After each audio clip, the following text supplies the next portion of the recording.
Student, solid স্টেটে তোমাদেরকে আমি সেকেন্ড পার্টটা এখন পড়াচ্ছি। ফার্স্ট পার্ট আমি তোমাদেরকে সলিড স্টেট শুরু করেছিলাম ফার্স্ট চ্যাপ্টার দিয়ে, সেখানে প্রতিসাম্যের স্থিরতা সূত্র পর্যন্ত আমরা পড়েছিলাম। কেমন? এখন প্রতিসাম্যের স্থিরতা সূত্র কি ছিল? অক্ষ প্রতিসাম্য ছিল, তল প্রতিসাম্য ছিল এবং কেন্দ্র প্রতিসাম্য ছিল। এগুলো আমরা ডিটেলস মোটামুটি ছবি এঁকে একটু দেখেও নিয়েছিলাম। এরপর যেটা পড়বো সেটা হচ্ছে সংগঠন কাঠামো। এরপর এখান থেকে আমরা শুরু করছি সংগঠন কাঠামো। তোমরা প্রতিদিনের টাস্কগুলো একটু একটু করে দেখে নেবে, দিয়ে কিন্তু একটু স্পিডে হাঁটতে হবে। হ্যাঁ, সংগঠন কাঠামো বলছে কেলাসের মধ্যস্থ কোণাগুলি। একটা কেলাস যে কোণাগুলি দিয়ে তৈরি, সেটা অণু হতে পারে, সেটা পরমাণু হতে পারে, হ্যাঁ, সেটা কোনো আয়ন হতে পারে। যে যে অবস্থানে কোণাগুলি অবস্থান করছে, কেলাসের মধ্যে যে যে স্থানে অবস্থান করছে, সেই স্থানগুলি একটি বিন্দু দ্বারা যদি চিহ্নিত করা হয়, বিন্দু দ্বারা যদি চিহ্নিত করা হয়, সেই বিন্দুগুলি যে ত্রিমাত্রিক কাঠামো সৃষ্টি করে, সেই ত্রিমাত্রিক কাঠামোটাকে হচ্ছে যে ত্রিমাত্রিক কাঠামোটাকে সংগঠন কাঠামো বলা হয়।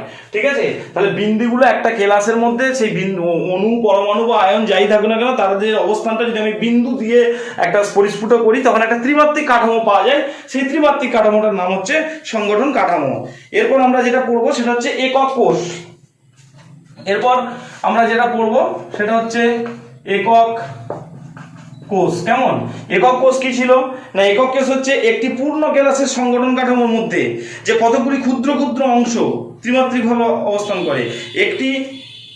একটি পূর্ণ কোনো কেলাসের মধ্যে, পূর্ণ ক্লাসের যে সংগঠন কাঠামো আছে, সেই সংগঠন কাঠামোর মধ্যে যে ক্ষুদ্রতম অংশ, কতগুলি ক্ষুদ্রতম অংশ ত্রিমাত্রিক ভাবে অবস্থান থাকে, তাদের একক কোষ বলা হয়। যেমন ধরো, আমি ছবি এঁকে মোটামুটি একটু দেখানোর চেষ্টা করছি।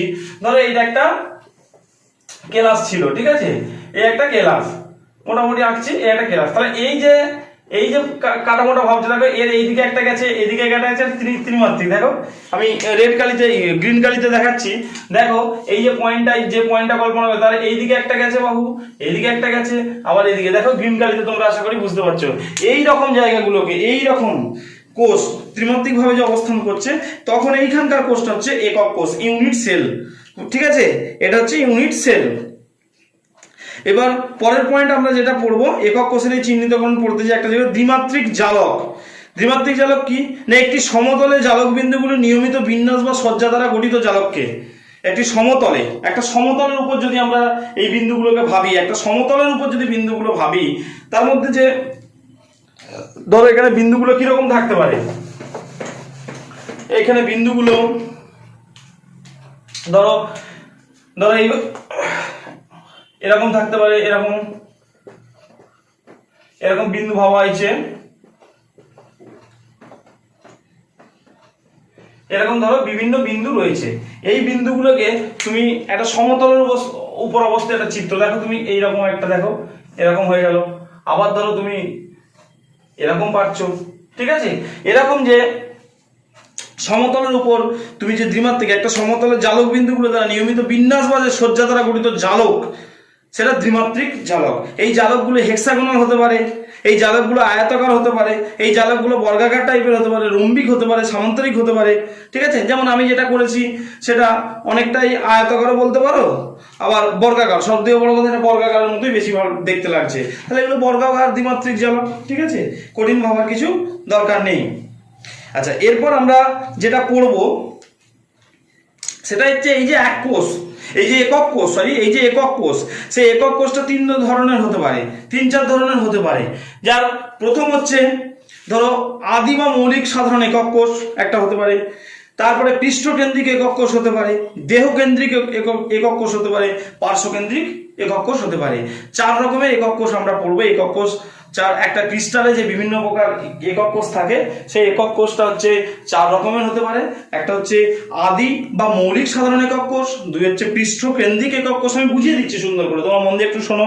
পৃষ্ঠকেন্দ্রিক একক কোষ, দেহকেন্দ্রিক একক কোষ, পার্শ্বকেন্দ্রিক একক কোষ। আদি বা মৌলিক একক কোষ কোনগুলো না, যে একক কোষে প্রয়োজনীয় কোণাগুলি কোষের কেবলমাত্র কৌণিক বিন্দুতে অবস্থান করে। বুঝিয়ে দিচ্ছি, দেখো কিরকম। ধরো একক কোষগুলি, ধরো এরকম একটা স্ট্রাকচার আমি একটু ভালো করে আঁকছি। ধরো এটা একটা ক্রিস্টাল, ধরো এটা একটা ক্রিস্টাল। কেমন? এই একক কোষগুলো শুধুমাত্র যদি কৌণিক বিন্দুতে অবস্থান করে, এখানে একটা শুধুমাত্র কৌণিক বিন্দুগুলিতে যদি অবস্থান করে, তখন সেটাকে আদি একক কোষ বলা হচ্ছে, শুধুমাত্র কৌণিক বিন্দুতে। অ্যাকচুয়ালি এই কৌণিক বিন্দু ছাড়া অন্য পজিশনে অবস্থান করলেই তার কিন্তু অন্য নাম হয়ে যাবে। ঠিক আছে, এই একক কোষগুলো প্রয়োজনীয় কোণাগুলি, একক কোষের প্রয়োজনীয় কোণাগুলি যদি শুধুমাত্র কৌণিক বিন্দুতে অবস্থান করে সেটার নাম হয়ে যাচ্ছে আদি বা মৌলিক একক কোষ। সেটা বিভিন্ন রকমের হতে পারে, বিভিন্ন সাইজের হতে পারে, আমরা পরে সেটা দেখব, বিভিন্ন সাইজের হতে পারে। আচ্ছা, এরপরে যেটা আমরা বলবো সেটা হচ্ছে পৃষ্ঠকেন্দ্রিক একক কোষ। পৃষ্ঠকেন্দ্রিক মানে কি, এই একক কোষে যে একক কোষের প্রয়োজনীয় কোণাগুলি, মানে সেটা অণু হতে পারে, পরমাণু হতে পারে, আয়ন হতে পারে। দেখো, কৌণিক বিন্দুতে তো অবস্থান করবেই, কৌণিক বিন্দু ছাড়াও এই পৃষ্ঠগুলোতে যদি অবস্থান করে, কৌণিক বিন্দু ছাড়াও এই যে ধরো এক পৃষ্ঠতে এ একটা পৃষ্ঠ, এ একটা পৃষ্ঠ, এ একটা পৃষ্ঠ, এ একটা পৃষ্ঠ, বিভিন্ন পৃষ্ঠ আছে, কৌণিক বিন্দুর সাথে সাথে যদি পৃষ্ঠতেও তারা অবস্থান করে তখন সেটা এর ধরো এরকম ভাবে অবস্থান করলো, এর সঙ্গে বিভিন্ন ভাবে থাকলো, এর সঙ্গে এরকম থাকলো বিভিন্ন। দেখো পৃষ্ঠতেও কিন্তু মানে কৌণিক বিন্দুতে তো অবস্থান করবেই, তার সাথে যদি পৃষ্ঠতেও থাকে সেটা হচ্ছে পৃষ্ঠকেন্দ্রিক একক কোষ। এবার হচ্ছে দেহকেন্দ্রিক একক কোষ। দেহকেন্দ্রিক কি না, যে একক কোষের প্রয়োজনীয় কোণাগুলি, অণু পরমাণু আয়ন যে কোণাগুলি দ্বারা একক কোষটা গঠিত হয়, সেই একক কোষের প্রয়োজনীয় কোণাগুলি কোষের কৌণিক বিন্দুতে একটি করে তো অবস্থান করবেও, তাছাড়া দেহের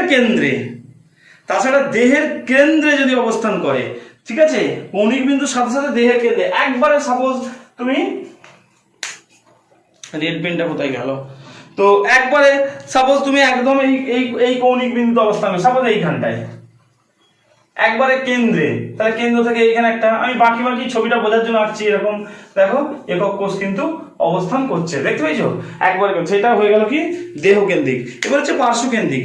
যে একক কোষের প্রয়োজনীয় কোণাগুলি, সংজ্ঞাটা সবসময় যে একক কোষের প্রয়োজনীয় কোণাগুলি কৌণিক বিন্দুতে অবস্থান করা ছাড়াও পার্শ্বে কোনো পৃষ্ঠের কেন্দ্রে অবস্থান করে, সেটা বিপরীত দুটো পৃষ্ঠে, ধরো যদি এই পৃষ্ঠটা ধরি, তার যদি এই পয়েন্টটা নিই তাহলে অপর বিপরীত পৃষ্ঠ এটা, আবার যদি এই পৃষ্ঠটা নিই তার অপর বিপরীত পৃষ্ঠ এটা, 1 1 2 2, তাহলে 2 এর সঙ্গে 2 বিপরীত, এই বিপরীতেও যদি অবস্থান করে তখন সেটা হয়ে যায় পৃষ্ঠকেন্দ্রিক, তখন সেটা হয়ে যাবে পৃষ্ঠকেন্দ্রিক একক কোষ। বুঝতে পেরেছো?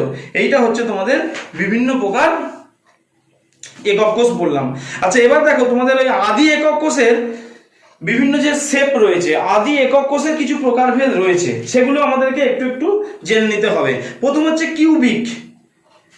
কিউবিক বা আইসোমেরিক সিস্টেম।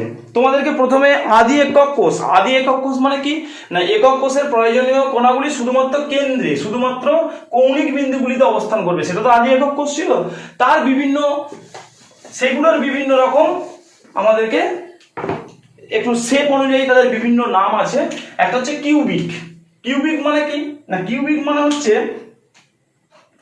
দেখো প্রত্যেকটা বাহু সেম হবে, ক্রিস্টালটার প্রত্যেকটা লেন্থ সেম হবে, আর প্রত্যেকটা অ্যাঙ্গেল হয়ে যাবে 90 ডিগ্রি। ক্রিস্টালটার প্রত্যেকটা বাহু সেম হবে আর প্রত্যেকটা অ্যাঙ্গেলও কিন্তু হবে। দেখো এই ক্রিস্টালটা যে 3টে লেন্থ থাকে এ বি সি, তার প্রথম ক্রাইটেরিয়া হচ্ছে যেটা আমরা পড়ছি কিউবিক একক কোষের যে আদি একক কোষ, কিউবিক বা আইসোমেরিক যে সিস্টেম, তাতে তার প্রথম শর্ত হয়ে যাবে কি, side A equal to side B equal to side C.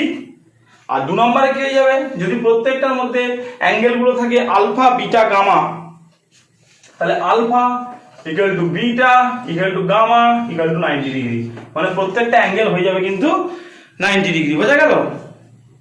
Alpha beta gamma প্রত্যেকটা অ্যাঙ্গেল হয়ে যাবে 90 ডিগ্রি। এটা কি গেল না, এটা আমাদের চলে গেল কিউবিক বা আইসোমেরিক সিস্টেম। এবারে বলছে টেট্রাগোনাল সিস্টেম। টেট্রাগোনাল মানে কি, টেট্রাগোনাল মানে যে কোনো দুটো সাইড কিন্তু সেম হবে, অন্য সাইডটা কিন্তু অন্যরকম হবে, মানে ওই দুটো সাইডের থেকে একটুখানি আলাদা হবে। সেটা কিরকম হবে, ধরো এটা নিলাম,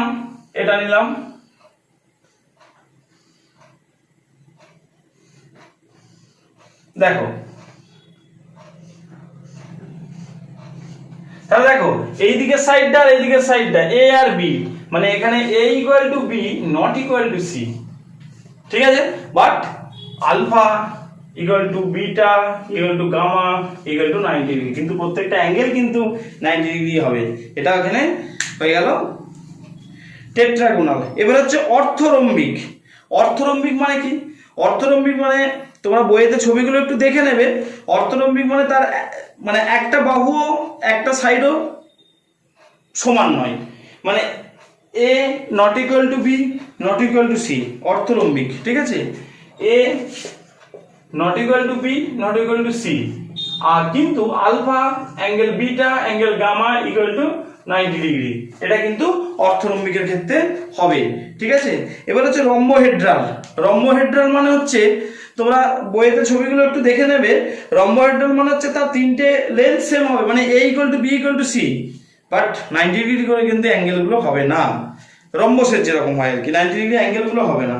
মনোক্লিনিক সিস্টেম আছে, এরপরে হেক্সাগোনাল সিস্টেম আছে, তোমরা এবার ট্রাইক্লিনিক সিস্টেম আছে, এই সমস্তগুলো জাস্ট একটু চোখ বুলিয়ে নেবে। ঠিক আছে, এই হচ্ছে তোমাদের পৃষ্ঠকেন্দ্রিক সিস্টেম পর্যন্ত আমরা আগালাম। ঠিক আছে, এই সলিড স্টেটের এটা হচ্ছে প্রথম পার্ট।